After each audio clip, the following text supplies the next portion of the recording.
Assalamualaikum. Hari ini aku mau packing pempek frozen. Ya, di sini aku packing harga 20.000 isi 6 dan juga harga 50.000 isi 15.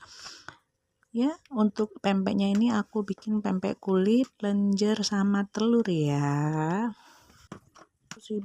Hari ini aku sibuk banget, jadi cuman bikin adonan sekitar 2 kilo kalau nggak salah tadi. Karena jadwalnya padat sekali, sore kami ada kegiatan latihan senam lagi, jadi packingnya harus sat-sat sedari pagi ya.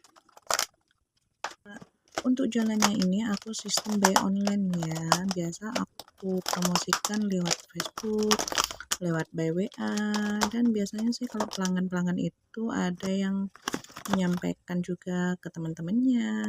Oke, sekian dulu, terima kasih.